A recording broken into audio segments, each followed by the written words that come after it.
அஸ்ஸலாமு அலைக்கும் friends, welcome to Hasee's recipes Tamil. நம்ம இந்த வீடியோவில் பார்க்க போகிறது ரொம்ப டிஃப்ரெண்ட்டான ஒரு ரெசிபி. பிரியாணியில் மீதமான சிக்கன் மட்டன் பீசஸ் வச்சு எப்படி ஒரு டேஸ்டியான ரெசிபி பண்ணலாங்கிறத இந்த வீடியோவில் நம்ம பார்க்க போகிறோம்.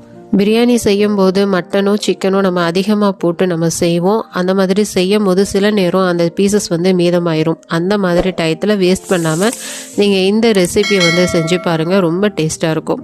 இப்போ நம்ம எப்படி செய்யலாங்கிறத பார்க்கலாம். இதுக்கு நான் ஒரு கடாய் சூடு பண்ணிக்கிட்டேன். அதில் 1 டேபிள் ஸ்பூன் அளவுக்கு எண்ணெய் ஊற்றியாச்சு. எண்ணெய் நல்லா சூடானதுக்கு அப்புறமேலு கொஞ்சமாக கருவேப்பிலை ஆட் பண்ணிக்கிடலாம். கருவேப்பிலை நல்லா பொரிஞ்சதுக்கு அப்புறமேலு ஒரு 2 பச்சை மிளகாய் நான் கீறி வச்சுருக்கேன். இப்போ நம்ம அதை ஆட் பண்ணிக்கிடலாம். உங்களுக்கு காரம் ஜாஸ்தி பிடிக்கும் அப்படின்னா நீங்கள் அதிகமாக கூட நீங்கள் ஆட் பண்ணிக்கிடலாம். இப்போ லேசாக இதை வதக்கிக்கிடலாம். இது லேசாக வதங்கினதுக்கு அப்புறமேலு ஒரு 2 வெங்காயத்தை நான் பொடிசாக நறுக்கியிருக்கேன். இப்போ நம்ம அதை ஆட் பண்ணிக்கிடலாம். இது கொஞ்சம் கண்ணாடி பதம் வர அளவுக்கு நல்லா வதக்கணும். அந்த அளவுக்கு நம்ம இப்போ வதக்கிக்கிறோம். இது வதங்குறதுக்குள்ளாரையும் நம்ம சேனலை இதான் ஃபர்ஸ்ட் டைம் பார்க்குறீங்க அப்படின்னா மறக்காமல் ஹசீஸ் ரெசிபீஸ் டைமில் சப்ஸ்கிரைப் பண்ணாதவங்க சப்ஸ்கிரைப் பண்ணிக்கோங்க ஃப்ரெண்ட்ஸ். பக்கத்தில் உள்ள பெல் ஐக்கானை கிளிக் பண்ணிக்கோங்க, ஆளுங்கிற ஆப்ஷனை கிளிக் பண்ணிக்கோங்க. அப்போ தான் நான் போடக்கூடிய எல்லா வீடியோஸும் உங்களுக்கு உடனே வரும், நீங்கள் மிஸ் பண்ணாமல் பார்க்க முடியும். இப்போ நம்ம இதுக்கு தேவையான அளவு உப்பு ஆட் பண்ணிக்கலாம். அப்போ தான் அது கொஞ்சம் சீக்கிரம் வதங்கும். அதுக்காண்டி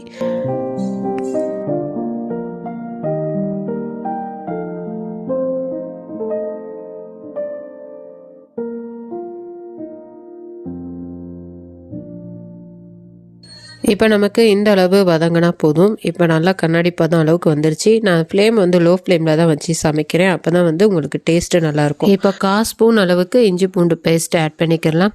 அதோடைய பச்சை வாசனை போகிற அளவுக்கு வதக்கிக்கோங்க. இப்போ இஞ்சி பூண்டு பேஸ்ட்டு ஓரளவுக்கு நல்லா வதங்கிருச்சு. இப்போ ஒரு மீடியம் சைஸ் தக்காளியை நான் குட்டியாக கட் பண்ணியிருக்கேன். இப்போ நம்ம அதை ஆட் பண்ணிக்கலாம்.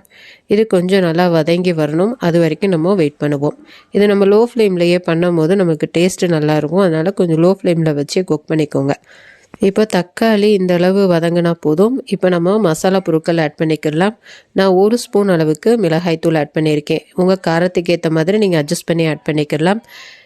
ஒரு 1/4 ஸ்பூன் அளவுக்கு கரம் மசாலா பவுடர் ஆட் பண்ணியிருக்கேன். அப்போ தான் நமக்கு ஃப்ளேவர் ரொம்ப நல்லாயிருக்கும்.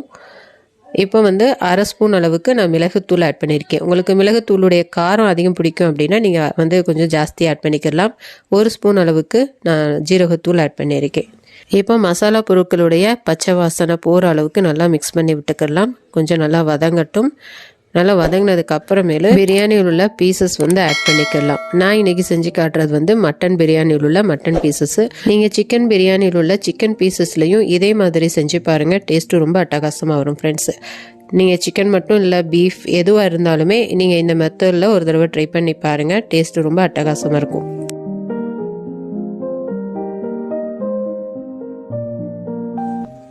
மட்டன் பீசஸில் மசாலா நல்லா மிக்ஸ் ஆகணும். அதனால் நல்லா மிக்ஸ் பண்ணி விட்டுக்கோங்க. அப்போ தான் மசாலாலாம் மட்டன் பீசஸில் இறங்கி சாப்பிட்றதுக்கு டேஸ்ட்டு ரொம்ப அட்டகாசமாக இருக்கும். இப்போ இதுக்கு தேவையான அளவு கொஞ்சமாக உப்பு ஆட் பண்ணிக்கோங்க. நீங்கள் டேஸ்ட் பண்ணி பார்த்துட்டு உங்களுக்கு தேவைக்கேற்ப நீங்கள் ஆட் பண்ணிக்கோங்க. இப்போ நம்ம நல்லா மிக்ஸ் பண்ணி விட்டாச்சு. ஸ்டவ்வை லோ ஃப்ளேம்லேயே வச்சுக்கோங்க. இது லோ ஃப்ளேம்லேயே குக் ஆகும் போது தான் டேஸ்ட்டு நல்லாயிருக்கும். அப்போ தான் மசாலாலாம் நல்லா மட்டன் பீசஸில் பிடிச்சி சாப்பிட்றதுக்கு ரொம்ப டேஸ்ட்டாக இருக்கும். இப்போ ஒரு 5 நிமிஷம் அளவுக்கு நம்ம ஃபஸ்ட்டு மூடி வச்சுக்கிடுவோம். 5 நிமிஷத்துக்கு அப்புறமேல ஓப்பன் பண்ணி விட்டு நீங்கள் நல்லா மிக்ஸ் பண்ணி விட்டுக்கோங்க. இப்போ 5 நிமிஷம் ஆயிடுச்சு. நான் ஓப்பன் பண்ணி விட்டு நல்லா மிக்ஸ் பண்ணி விடுறேன்.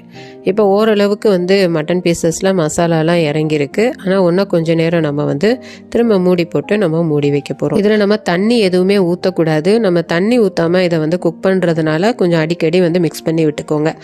இப்போ நம்மளுக்கு ஓரளவுக்கு ரெடியாக இருக்குது. நம்ம இப்போ திரும்ப இதை மூடி வச்சு இன்னும் ஒரு 5 நிமிஷம் நம்ம குக் பண்ண போகிறோம். ஒவ்வொரு 5 நிமிஷத்துக்கு ஒரு தடவையும் நம்ம ஓப்பன் பண்ணி விட்டு மிக்ஸ் பண்ணி விடுறது நல்லது. அப்போ தான் நமக்கு அடிப்பிடிக்காமல் இருக்கும். இப்போ நம்ம மூடி வச்சிடலாம். ஒரு 5 நிமிஷத்துக்கு அப்புறமேலே நம்ம ஓப்பன் பண்ணி பார்க்கலாம். இப்போ 5 நிமிஷம் ஆயிடுச்சு. இப்போ நமக்கு அந்த மட்டன் பீசஸில் மசாலாலாம் நல்லா பிடிச்சி சூப்பராக ரெடி ஆயிடுச்சு. எனக்கு 10 நிமிஷம் ரெடி ஆகுறதுக்கு டைம் ஆச்சு. உங்களுக்கு இன்னொரு 5 நிமிஷம் தேவைப்பட்டது அப்படின்னா நீங்கள் திரும்ப 5 நிமிஷம் நீங்கள் மூடி போட்டு குக் பண்ணிக்கோங்க. இது மசாலாலே நல்லா வதங்கி சுருண்டு வர நமக்கு டேஸ்ட்டு ரொம்ப சூப்பராக இருக்கும். ஆனால் நான் இந்த ஸ்டேஜ்லேயே நான் இப்போ ஸ்டவ் ஆஃப் பண்ணிடுறேன். கொஞ்சமாக வந்து மல்லி இலை கட் பண்ணி வச்சுருக்கேன். இப்போ நம்ம அதை ஆட் பண்ணிக்கலாம்.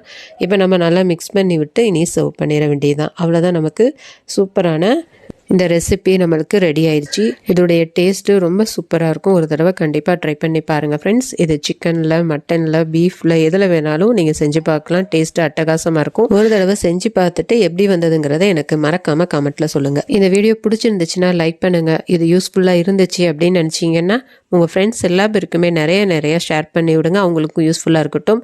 மறக்காமல் நம்ம சேனலை சப்ஸ்கிரைப் பண்ணிடுங்க ஃப்ரெண்ட்ஸ். நம்ம நெக்ஸ்ட் வீடியோவில் பார்க்கலாம். தேங்க்ஸ் ஃபார் வாட்சிங்.